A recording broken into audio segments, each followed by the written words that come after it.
Captain Jake Morrison stood on the bridge of his flagship watching the massive fleet of human ships prepare for departure.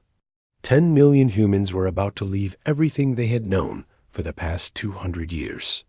The Galactic Council had made their lives impossible, and now humanity was walking away from it all. The communication panel buzzed with incoming messages from Council representatives. High Chancellor Vexstar of the Zellari Empire was demanding that humans reconsider their decision. Prime Administrator Mothvan of the Threnody Collective was threatening economic sanctions if the exodus continued. Jake turned off the communication system without listening to their words. Dr. Lisa Ward approached Jake with a datapad in her hands. She had been working with him for 5 years, planning this massive departure.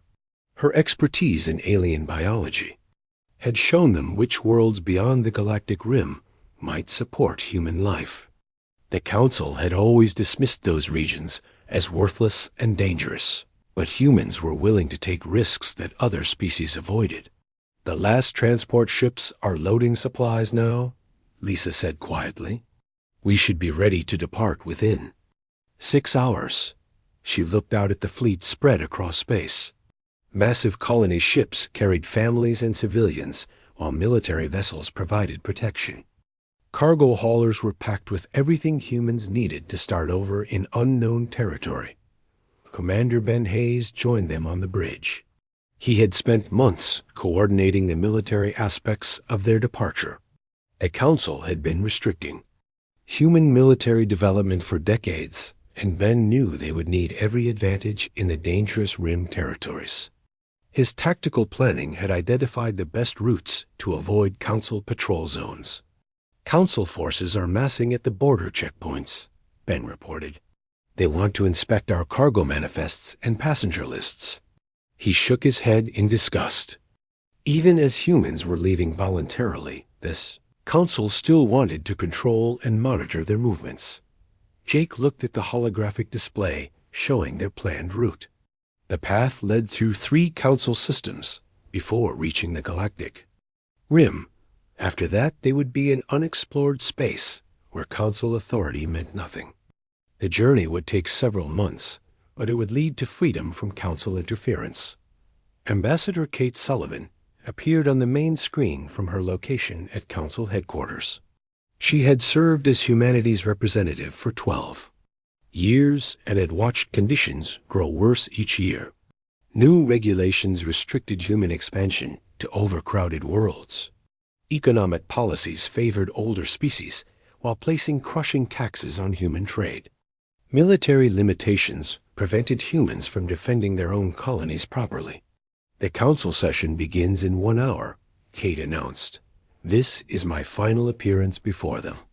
I will make our position clear and then join the fleet." Her expression was determined, but Jake could see the sadness in her eyes. She had worked hard to find compromise solutions, but the Council had rejected every reasonable proposal. The bridge crew watched as Kate delivered her farewell speech to the Galactic Council. Her words were broadcast across human space and transmitted to the departing fleet. She spoke of decades of condescending treatment and restrictions that made human progress impossible. The Council members listened with expressions ranging from relief to smug satisfaction. "Humanity withdraws from the Galactic Council effective immediately," Kate declared. "We refuse to accept second-class status in a galaxy where we have contributed so much. We will forge our own path among the stars and build something better than what you offer here." Her final words echoed through the Council chambers as she walked away from the podium forever. Chancellor Vexstar stood to respond. His tall reptilian form radiated the arrogance that had made negotiations impossible for years. "The Council accepts humanity's withdrawal," he said in his cold voice. "Perhaps now we can achieve the stability that human recklessness has prevented." The other Council members nodded in agreement, while a few looked uncertain about the implications. Jake felt a mixture of anger and determination as he watched the broadcast end. The Council had pushed humanity out, but they would regret underestimating human capabilities. The species that had survived ice ages and world wars would not be broken by political exile. They would prove their worth in the dangerous rim territories that other species feared to explore. The departure began exactly on schedule. Transport ships moved away from human colonies in perfect formation, while military escorts took protective positions around them. Families said goodbye to the worlds where they had lived for generations. Scientists packed research equipment and cultural artifacts. Soldiers loaded weapons and supplies for an uncertain future. Lisa monitored the scientific sensors as they passed through the last council system. She was recording everything about the journey for future reference. The data would help other human groups if they decided to follow the same path. Her xenobiology expertise would be crucial for evaluating potential colony worlds in unexplored space. Ben coordinated with ship captains throughout the fleet to maintain formation and watch for threats. Council patrol ships followed them to the border, but made no attempt to interfere. The regulations and restrictions that had made life impossible were finally behind them. Human crews felt a sense of relief mixed with anxiety about what lay ahead. Galactic Rim appeared on their sensors as a dark region where few ships had ever traveled. Council maps showed it as empty space with occasional warnings about dangerous phenomena. Humans saw it as opportunity and freedom from the suffocating bureaucracy they had endured for too long. The unknown held more promise than the familiar. Oppression they were leaving. As the fleet crossed into uncharted territory, Jake felt the weight of responsibility for 10 million lives. They were betting everything on the belief that humans could succeed where the Council expected them to fail. The Rim territories might be dangerous, but they offered something the Council worlds never could provide: complete freedom to build humanity's future without interference from species that had never understood human nature. Kate Sullivan's ship joined the main fleet as they left Council space forever. Her diplomatic career was over, but her role in humanity's future was just beginning. The Council had made their choice by making human participation impossible. Now they would discover the consequences of driving away the most innovative and adaptable species in the galaxy. Behind them, Council representatives were already claiming former human territories and assets. They believed humanity's departure would bring the stability and order they valued above all else. The troublesome species that had never quite fit their vision of galactic civilization was gone. They had no idea that their worst decision was only beginning to unfold. 3 years had passed since humanity vanished beyond the Galactic Rim, and the Galactic Council was celebrating what they called their Golden Age.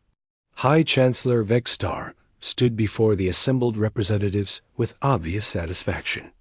Trade disputes had decreased by 60%, and military conflicts were at their lowest point in centuries.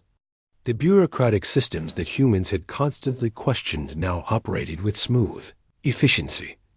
Prime Administrator Moff Ven presented economic reports showing steady growth across all Council territories, without human entrepreneurs disrupting established trade patterns. The older species could maintain their traditional business relationships.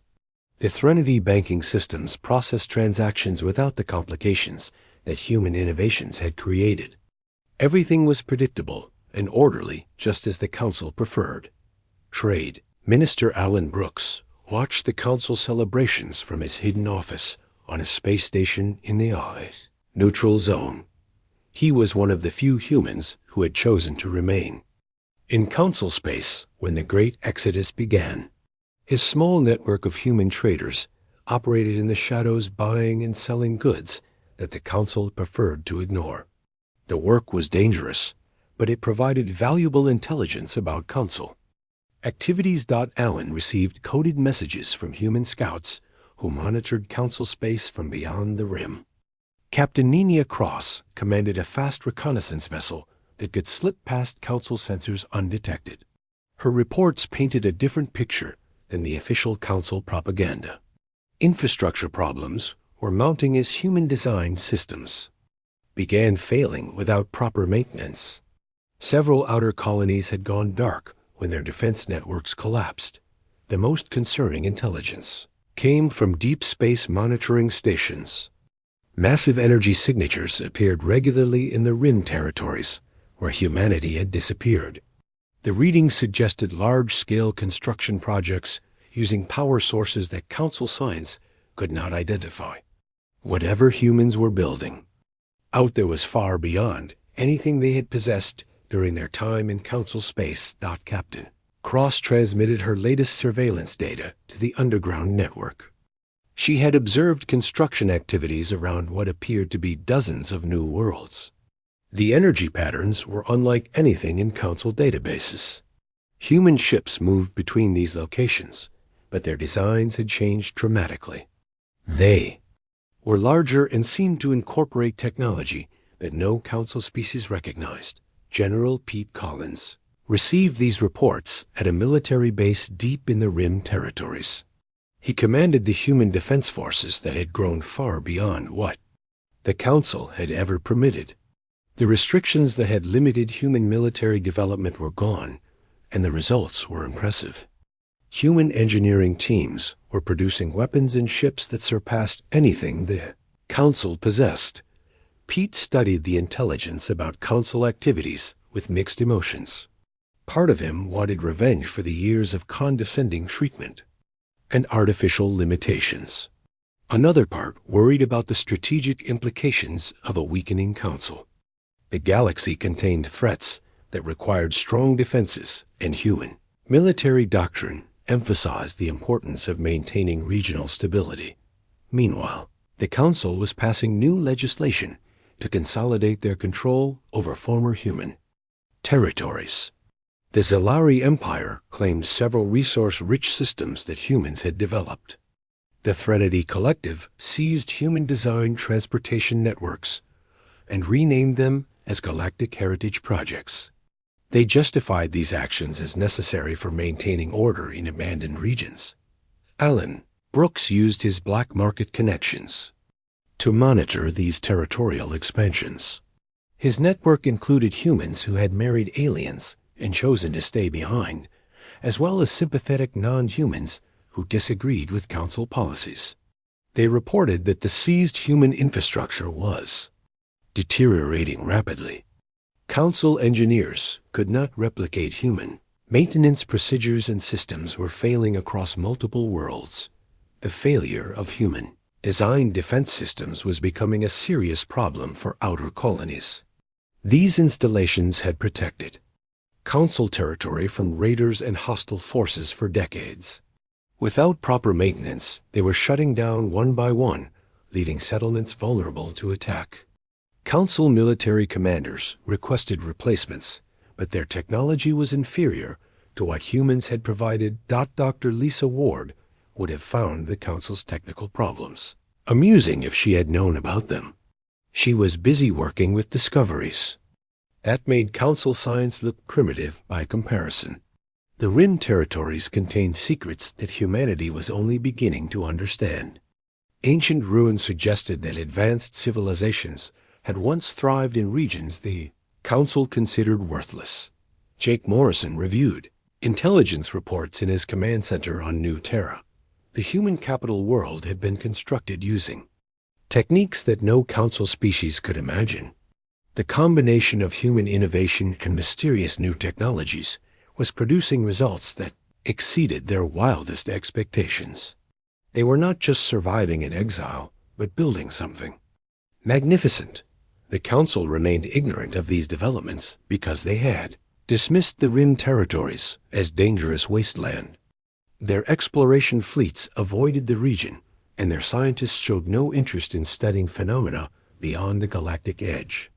This willful blindness prevented them from understanding the true scope of human activities, Captain Cross observed. Council patrol activities from her concealed position near the Rim border. She noticed that their formations were becoming more defensive and their routes more predictable. The innovative tactics that human officers had contributed during joint Operations were being replaced by rigid procedures from military manuals. Council forces were becoming less effective, even as they claimed greater efficiency. Back on the Council, Homeworld's representatives celebrated their decision to drive humanity away. They hosted conferences about maintaining galactic stability and wrote academic papers on the benefits of species homogeneity. The troublesome humans with their unpredictable behavior and constant questioning of authority were gone. The galaxy could finally achieve the orderly civilization that older species desired. Alan Brooks received a priority message from one of his contacts in the Council Intelligence Service. Reports were circulating about strange activities beyond the rim, but senior officials were dismissing them as human propaganda. They believed that humanity was trying to appear threatening in order to negotiate better terms for their return. The possibility that humans were actually thriving was too disturbing for Council leaders to consider seriously.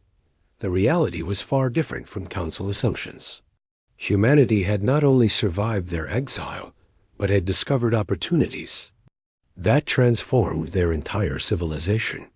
The species that the Council had treated as junior partners were becoming something unprecedented. The golden age that Council members celebrated would soon be revealed as the calm before a storm that would reshape the entire galaxy. Nina cross-compiled her final surveillance report before returning to human space. Council defenses were weakening, while their leadership remained focused on bureaucratic efficiency rather than real security threats. The galaxy was becoming more dangerous, but the Council was becoming less capable of dealing with emerging challenges. Their worst decision was about to become apparent to everyone.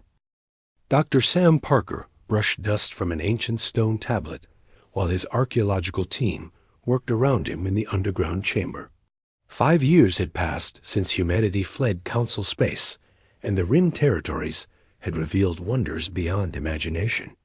This particular dig site on the world humans, called Discovery, had been producing artifacts that challenged everything they knew about galactic history. The chamber stretched 4 kilometers beneath the planet's surface, filled with technology that had been dormant for millions of years.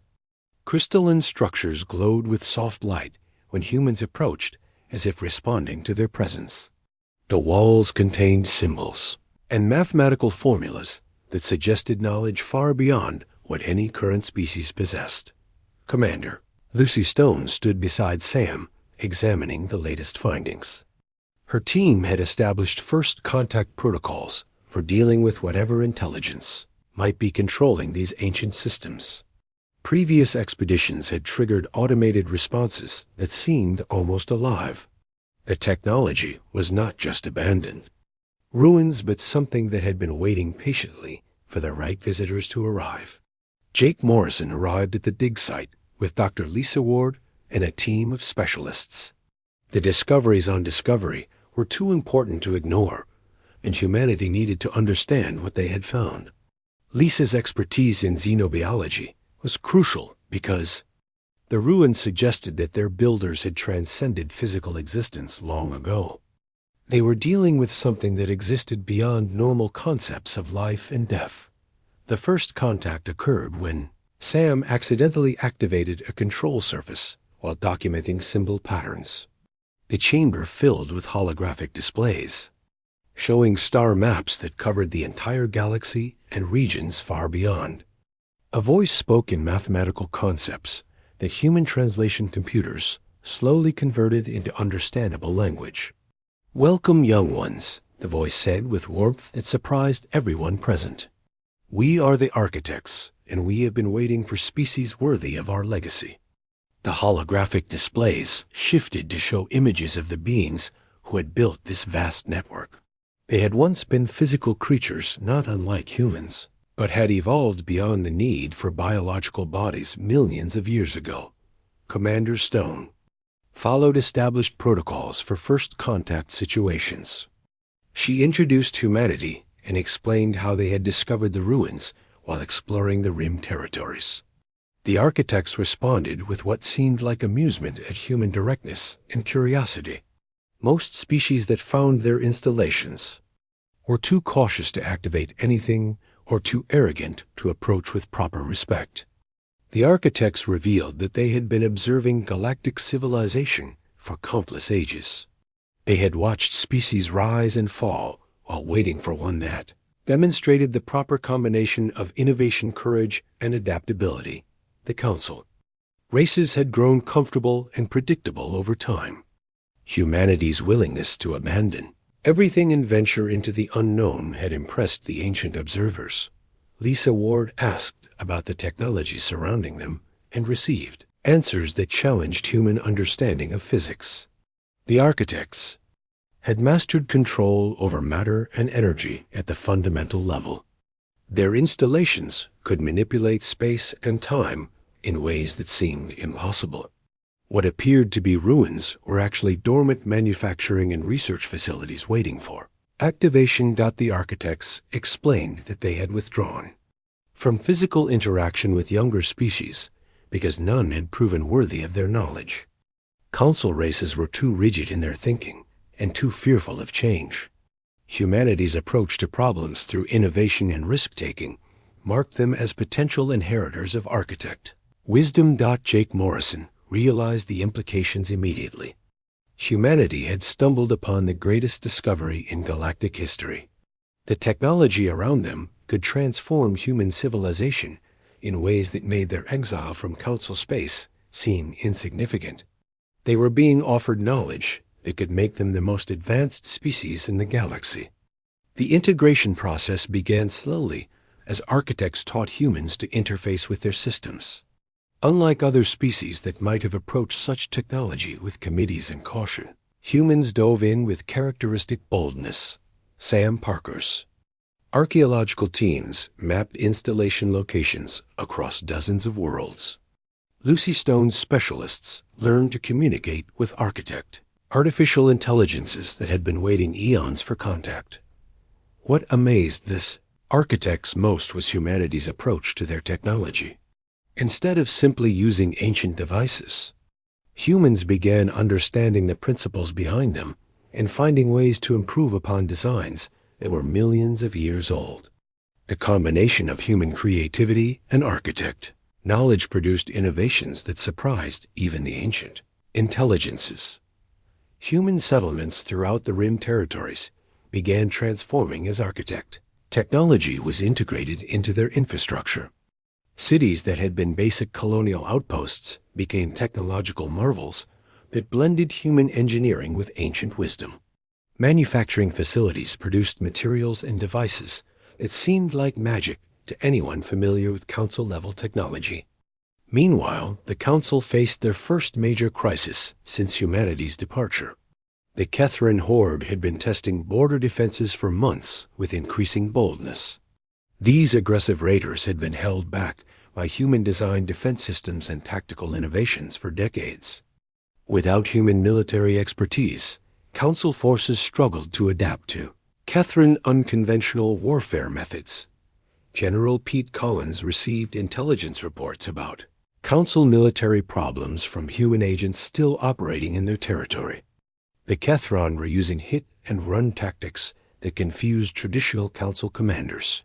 Human officers had developed countermeasures for such strategies, but that knowledge had departed with the Exodus fleet. Dr. Lisa Ward worked with architect biologicals to understand how their creators had evolved beyond physical existence.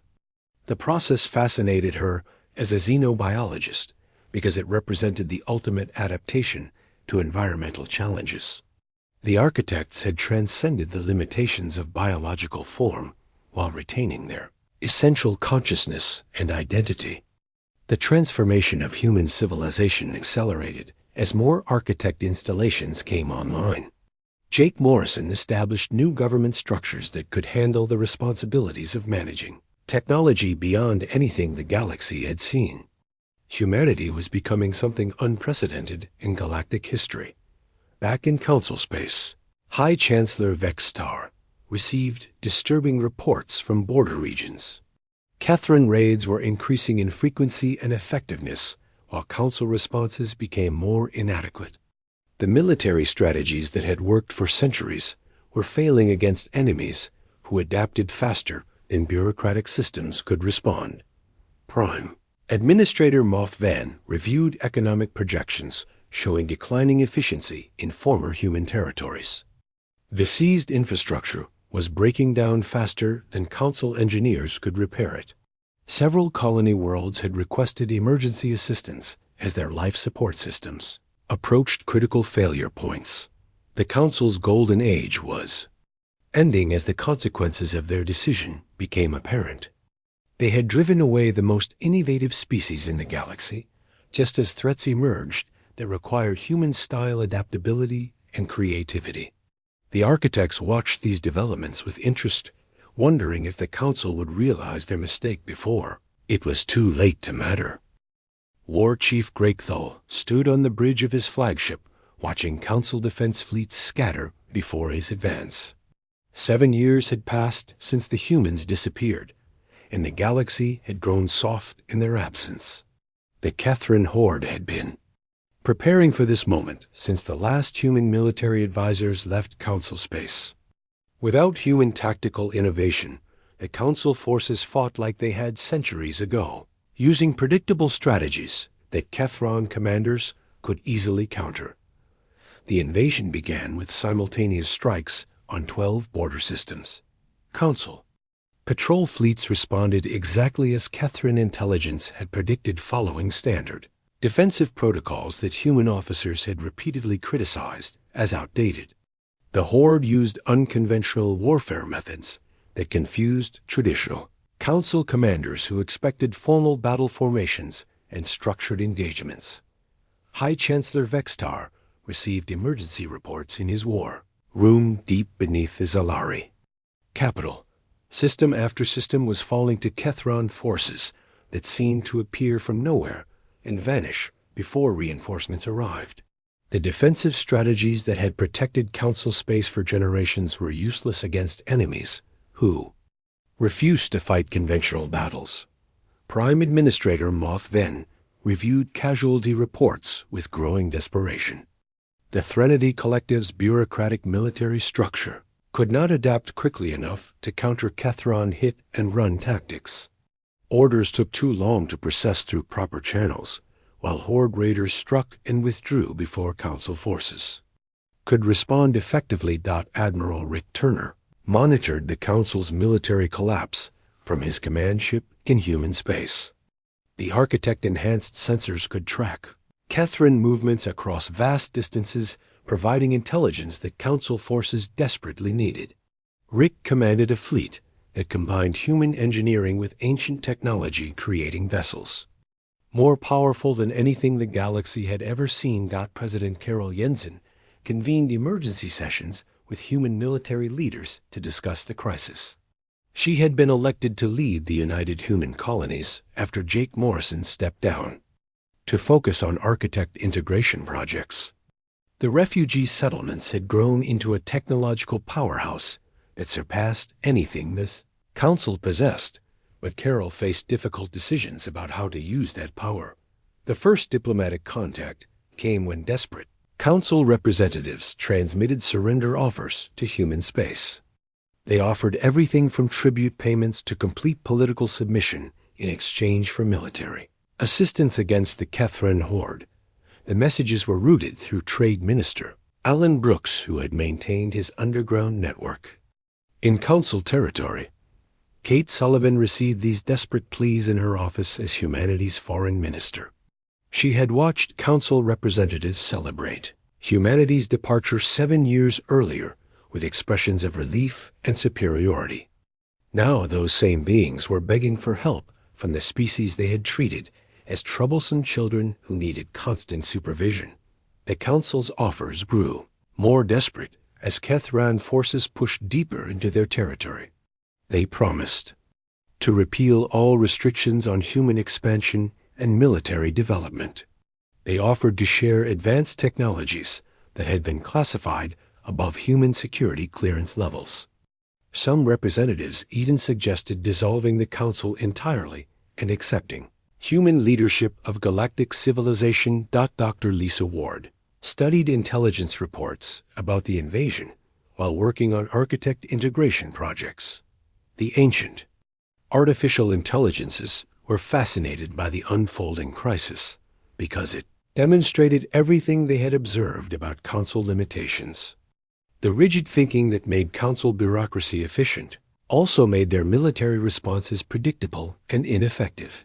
War Chief Greg Thul celebrated each victory by claiming former council territories for the Horde, his forces enslaved captured populations and stripped resources from conquered worlds with brutal efficiency. The Kethran had no interest in governing complex civilizations, preferring to take what they wanted and move on to the next target. General Pete Collins received orders to prepare human forces for potential intervention and military capabilities that humans had developed using architect technology could easily sweep aside the Kethran horde, but such action would require enormous sacrifices. Human soldiers would die protecting species that had spent decades making human life difficult. The debate within human leadership was intense and emotional.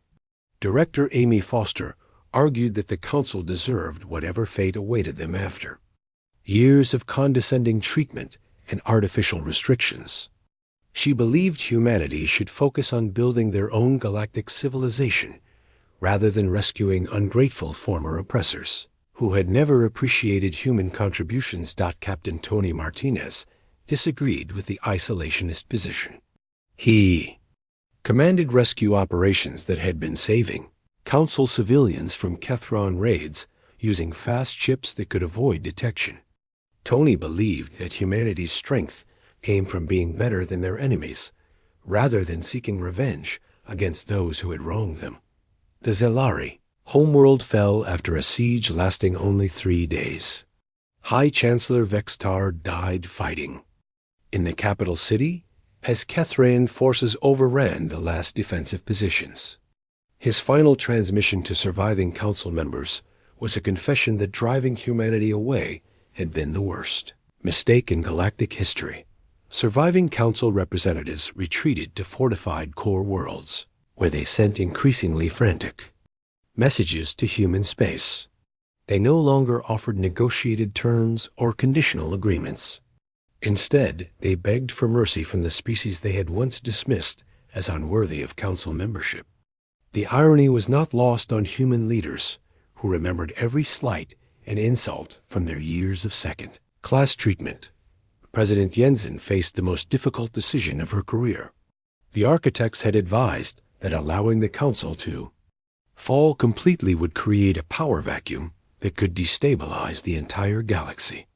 However, saving them would require tremendous human sacrifice to protect beings who had never shown gratitude for previous human contributions to galactic security. Admiral Turner prepared his fleets for whatever decision President Jensen made. The architect-enhanced vessels under his command could destroy the Kethran horde within months, but such a campaign would announce humanity's technological superiority to the entire galaxy. There would be no hiding their transformation from exiled refugees into the most powerful civilization in known space. Jake Morrison emerged from retirement to advise on the crisis. The man who had led humanity's exodus watched as the species that drove them away faced extinction. He understood both the desire for revenge and the moral obligation to prevent genocide. The choice would define what humanity had become during their years of exile and growth. The Council's desperate hour had arrived, and only humanity possessed the power to save them. The question was whether the species that had been treated as junior partners would choose mercy over justice when their former oppressors needed them most. The galaxy waited to see what humanity had learned from their exile beyond the rim. Chancellor Kate Morrison stood before the assembled human leadership in the Great Hall of New Terra. 8 years had passed since her father, Jake Morrison, led humanity's exodus from council space, and now she faced the most important decision in human history. The Galactic Council was dying, and only humanity possessed the power to save them from complete extinction. The final desperate message from the Osage, from the Council had arrived that morning. The remaining species offered complete surrender and acceptance of human authority in exchange for salvation from the Kethran horde. It was a stunning reversal from beings who had once treated humanity as unruly children, requiring constant supervision and control. Director Amy Foster addressed the assembly with passion in her voice. She reminded everyone of the decades of condescending treatment and artificial restrictions that had made human life unbearable in council space. The species, now begging for help, had celebrated humanity's departure as the solution to their stability problems. They deserved whatever fate awaited them. Captain Tony Martinez spoke for the interventionist faction. His rescue ships had been saving council civilians from Kethran raids for months, and he had seen the brutal efficiency of horde occupation forces. Billions of innocent beings would die if humanity chose revenge over mercy. The galaxy needed someone strong enough to maintain peace and human enough to care about justice. Admiral Rick Turner presented military assessments to the assembly. His architect-enhanced fleets could destroy the Kethran horde within months, but such action would announce humanity's technological transformation to the entire galaxy. The species that had been exiled as troublemakers would be revealed as the most powerful civilization in known space. Architects themselves had provided counsel through their ancient artificial intelligences. They observed that allowing the council to fall would create chaos that could spread across the galaxy. However, they also noted that humanity's response to this crisis would define what kind of galactic power they chose to become. Mercy or revenge would shape their future development. Jake Morrison spoke last to the assembly that would decide the galaxy's fate. The man who had led humanity into exile reminded them that their strength came from being better than those who had wronged them. The council had made a terrible mistake, but genocide was not the appropriate response. Humanity could build something greater than what had existed before. Chancellor Morrison called for the vote that would determine whether humanity intervened to save the council or allowed the Kethran horde to complete their conquest. The debate had been passionate, and the assembly was deeply divided. Some wanted revenge for years of mistreatment, while others believed that mercy would prove humanity's moral superiority. The vote was close, but intervention won by a narrow margin. Chancellor Morrison immediately authorized Admiral Turner to begin military operations against the Kethran horde. However, she made it clear that humanity's price for salvation would be steep. The old council system would be dismantled and replaced with institutions that recognized human leadership. War Chief Greg Thule received reports of strange ships appearing on the edge of his conquered territory. The vessels were larger than anything in council databases, and their energy signatures suggested technology beyond current galactic capabilities. Kethran scouts who encountered these mysterious fleets simply vanished without sending final transmissions. Admiral Turner commanded this human intervention from his flagship, enhanced with architect technology that made it superior to anything else in the galaxy. The campaign began with surgical strikes against Kethran command centers, using weapons that could destroy targets from impossible distances. Horde forces found themselves fighting enemies they could barely detect. The war was brief but decisive.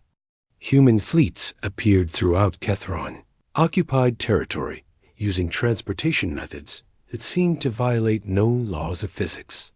Horde raiders who had terrorized the galaxy for generations were scattered and destroyed by forces they could not understand or counter effectively. Chief Greg Thule died when human ships materialized around his flagship and destroyed it with a single coordinated strike. The Kethran command structure collapsed without their leader, and remaining Horde forces fled toward the galactic edge.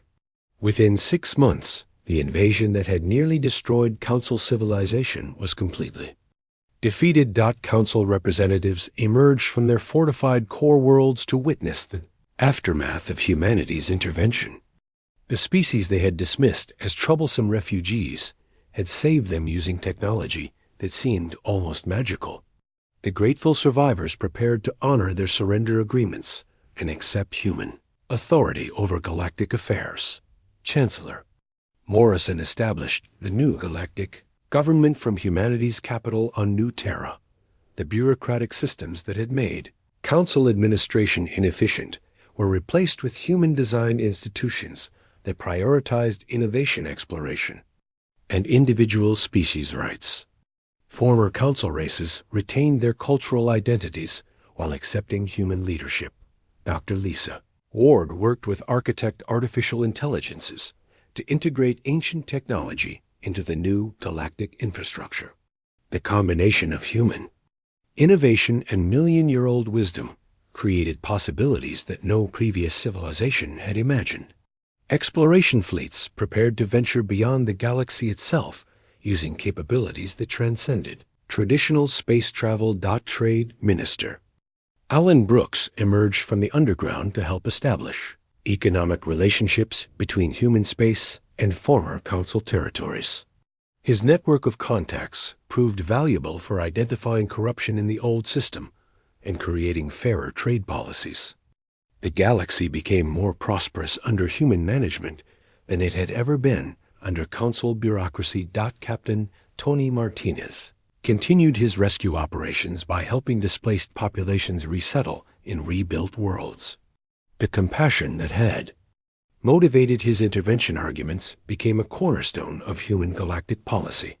Former enemies were treated with dignity while being taught better ways to resolve conflicts. The transformation was remarkable and rapid. Species that had spent decades following rigid council protocols discovered the benefits of human flexibility and innovation. Scientific research accelerated as human methods replaced committee-based decision-making.